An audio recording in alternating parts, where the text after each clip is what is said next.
Hello, എല്ലാവർക്കും നമസ്കാരം. നിങ്ങളുടെ മനസ്സിൽ എപ്പോഴെങ്കിലും ഒരു പുതിയ ബിസിനസ് ഐഡിയ വന്നിട്ടുണ്ടോ?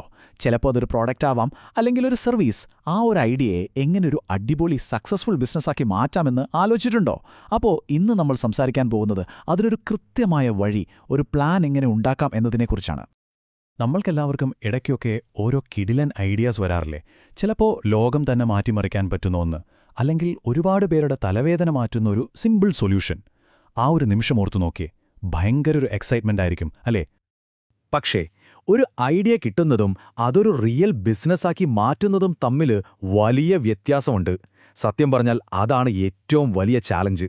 എത്രയോ നല്ല ഐഡിയകൾ വെറുതെ പാതി വഴിയിൽ നിന്നു പോകുന്നത് കണ്ടിട്ടുണ്ട്. അതിൻ്റെയൊക്കെ പ്രധാന കാരണമെന്താണെന്നറിയോ? ഒരു കൃത്യമായ പ്ലാൻ ഇല്ലാത്തതാണ്. അവിടെയാണ് ഒരു ബ്ലൂ പ്രിന്റിന്റെ ആവശ്യം വരുന്നത്. ഒന്ന് ആലോചിച്ചു നോക്കൂ, നമ്മളൊരു വീട് വെക്കുന്നതിന് മുൻപ് ഒരു പ്ലാൻ വരയ്ക്കില്ലേ? അതുപോലെ തന്നെയാണ് ബിസിനസ്സും. നിങ്ങളുടെ ഐഡിയ എന്ന ആ ഒരു ആശയത്തെ ഒരു ബിസിനസ്സാക്കി പടുത്തുയർത്തണമെങ്കിൽ നമുക്ക് കയ്യിലൊരു ബ്ലൂ പ്രിന്റ് വേണം. അപ്പോൾ ഇന്ന് നമ്മൾ നോക്കാൻ പോകുന്നത് അതുപോലത്തെ ഒരു 10 പോയിന്റ് ഫ്രെയിംവർക്കാണ്. ഇത് ശരിക്കും നിങ്ങളുടെ ഐഡിയയ്ക്കൊരു ക്ലാരിറ്റി തരും. പിന്നെ അതിനെ എങ്ങനെ വിജയത്തിലേക്ക് കൊണ്ടുപോകാമെന്നതിന് ഒരു വഴികാട്ടിയാവും. റെഡിയല്ലേ? നമുക്ക് തുടങ്ങാം. ഏത് കാര്യത്തിനും ഏറ്റവും പ്രധാനം അതിൻ്റെ ഫൗണ്ടേഷനാണല്ലോ. നമ്മുടെ ഐഡിയയുടെ കാര്യത്തിലും ഇത് വളരെ വളരെ ഇമ്പോർട്ടൻ്റ് ആണ്. നമ്മൾ എന്താണ് ഉണ്ടാക്കാൻ പോകുന്നത്, എന്തിനാണിതുണ്ടാക്കുന്നത്? ഈ 2 ചോദ്യങ്ങൾക്കും നമുക്ക് നല്ല ക്ലിയർ കട്ടായിട്ടുള്ള ഒരു ഉത്തരം വേണം. ഈ ഫൗണ്ടേഷന് ശരിക്കും 4 തൂണുകളുണ്ടെന്ന് പറയാം. ഒന്നാമത്തത്, നമ്മുടെ ലക്ഷ്യം എന്താണെന്ന് കൃത്യമായി ഡിഫൈൻ ചെയ്യുക. രണ്ടാമത്തത്, നമ്മുടെ പ്രോഡക്റ്റിനെക്കുറിച്ച് ഒരു കംപ്ലീറ്റ് ഓവർവ്യൂ ഉണ്ടാക്കുക. മൂന്നാമത്തത്, നമ്മൾ ഏത് പ്രോബ്ലമാണ് ശരിക്കും സോൾവ് ചെയ്യാൻ ശ്രമിക്കുന്നതെന്ന് കണ്ടെത്തുക. പിന്നെ നാലാമതായി, നമ്മുടെ പ്രോഡക്റ്റിനെ മറ്റുള്ളവരിൽ നിന്ന് വ്യത്യസ്തമാക്കുന്നത് എന്താണ്, അതിൻ്റെ ആ ഒരു യൂണീക്ക് വാല്യൂ എന്താണെന്ന് പറയുക.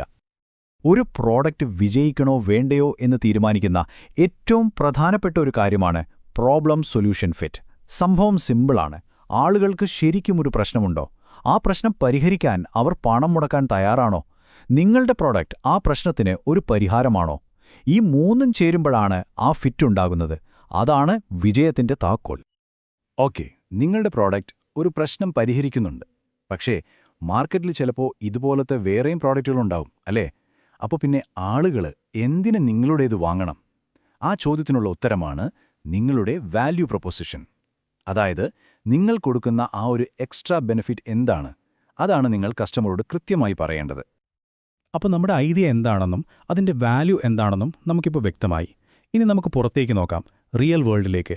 നമ്മളീ ഉണ്ടാക്കാൻ പോകുന്ന സാധനം ശരിക്കും ആരാണ് വാങ്ങുക? അതിനൊരു മാർക്കറ്റ് ഉണ്ടോ? മാർക്കറ്റ് എത്ര വലുതാണെന്ന് മനസ്സിലാക്കാൻ ഈ ചാർട്ട് നോക്കിയാൽ മതി.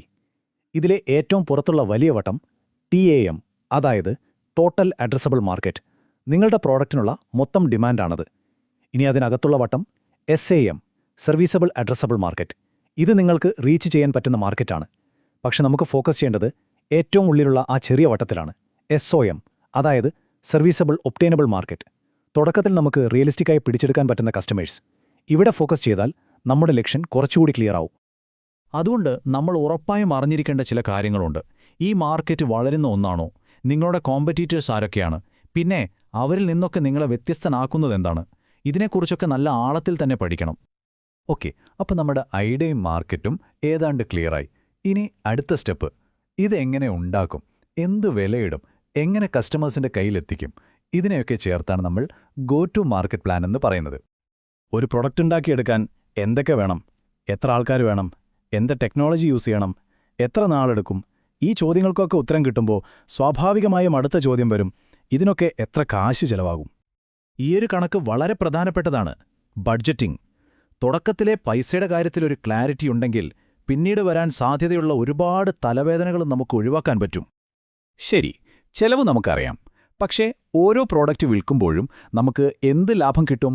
അതാണ് ഗ്രോസ് മാർജിൻ, അതായത് മൊത്ത ലാഭം. നിങ്ങളുടെ ബിസിനസ് ഫിനാൻഷ്യലി എത്രത്തോളം സ്ട്രോങ് ആകും എന്നതിൻ്റെ ഒരു പ്രധാനപ്പെട്ട സൂചനയാണിത്. ചെലവും ലാഭവും ഒക്കെ കണക്കുകൂട്ടി. ഇനി വേണ്ടത് ഒരു ടാർഗറ്റാണ്. ആദ്യത്തെ 12 മാസം കൊണ്ട്, അതായത് ഒരു വർഷം കൊണ്ട് എത്ര വരുമാനമുണ്ടാക്കാനാണ് പ്ലാൻ. അങ്ങനെ കൃത്യമായ ഒരു ഫൈനാൻഷ്യൽ ടാർഗറ്റ് മുന്നിലുണ്ടെങ്കിൽ അതിലേക്ക് എത്താനുള്ള വഴികൾ കണ്ടെത്താനും എളുപ്പമായിരിക്കും. അപ്പോൾ നമ്മുടെ പ്രോഡക്റ്റ്, ബഡ്ജറ്റ്, ഫൈനാൻഷ്യൽ ഗോൾസ് എല്ലാം റെഡിയായി. ഇനി ഇതെങ്ങനെ കസ്റ്റമറുടെ കയ്യിലെത്തിക്കും? അതാണ് ലോഞ്ച് സ്ട്രാറ്റജി. നമ്മളിത് ഓൺലൈനായിട്ടാണോ വിൽക്കുന്നത്, അതോ ആദ്യം ഒരു ചെറിയ മാർക്കറ്റിൽ ടെസ്റ്റ് ചെയ്യണോ, എങ്ങനെയാണ് ആളുകളെ ഇതിനെക്കുറിച്ച് അറിയിക്കുന്നത്? ഈ 3 കാര്യങ്ങൾക്ക് നമുക്ക് നല്ല വ്യക്തമായൊരു പ്ലാൻ വേണം. പ്രോഡക്റ്റ് മാർക്കറ്റിൽ ഇറക്കിയാൽ മാത്രം മതിയോ? പോരാ. അത് ശരിക്കും വർക്കാവുന്നുണ്ടോ, നമ്മൾ വിജയിക്കുന്നുണ്ടോ എന്ന് എപ്പോഴും നോക്കിക്കൊണ്ടിരിക്കണം. അപ്പോൾ നമ്മുടെ വിജയം എങ്ങനെ അളക്കാം? ഇനി എന്തെങ്കിലും പരാജയ സാധ്യതകളുണ്ടെങ്കിൽ അതിനെ എങ്ങനെ നേരിടാം? അതാണ് അടുത്തതായി നമ്മൾ നോക്കാൻ പോകുന്നത്. വിജയമളക്കാൻ നമുക്ക് ചില കാര്യങ്ങൾ നോക്കാം. ഉദാഹരണത്തിന്, എത്ര ശതമാനം ആളുകൾ നമ്മുടെ പ്രോഡക്റ്റ് ഉപയോഗിക്കാൻ തുടങ്ങി? ഉപയോഗിക്കുന്നവർ ഹാപ്പിയാണോ? അവരുടെ സാറ്റിസ്ഫാക്ഷൻ സ്കോർ എത്രയാണ്? പിന്നെ നമ്മൾ മുടക്കിയ പൈസ എപ്പോ തിരിച്ചു കിട്ടും? അതായത് ബ്രേക്ക് ഈവൻ ആകാൻ എത്ര സമയമെടുക്കും? ഈ കണക്കുകളൊക്കെ നമ്മുടെ പ്രോഗ്രസ് ട്രാക്ക് ചെയ്യാൻ സഹായിക്കും. ഏത് ബിസിനസ് തുടങ്ങിയാലും അതിൻ്റേതായ റിസ്കുകളുണ്ടാവും, അല്ലേ? ചിലപ്പോൾ പ്രൊഡക്റ്റ് ഫ്ലോപ്പ് ആവാം, അല്ലെങ്കിൽ മാർക്കറ്റിലെ ആളുകൾക്ക് ഇഷ്ടപ്പെട്ടില്ലെന്ന് വരാം, സാമ്പത്തിക പ്രശ്നങ്ങൾ വരാം. ഇങ്ങനെ ഒരുപാട് സാധ്യതകളുണ്ട്.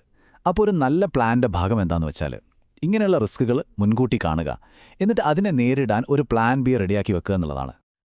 അപ്പോൾ നമ്മൾ ഈ ബ്ലൂ പ്രിന്റിലെ 10 പോയിന്റുകളിലൂടെയും കടന്നുപോയി. ഇനി ഈ മുഴുവൻ പ്ലാനിനെയും നമുക്കൊരൊറ്റ ചോദ്യത്തിലേക്ക് ചുരുക്കാം. നിങ്ങളുടെ ഐഡിയയുടെ ശരിക്കുള്ള ടെസ്റ്റ്, ആ ഒരു ലിറ്റ്മസ് ടെസ്റ്റ്, ഈ ചോദ്യമാണ്.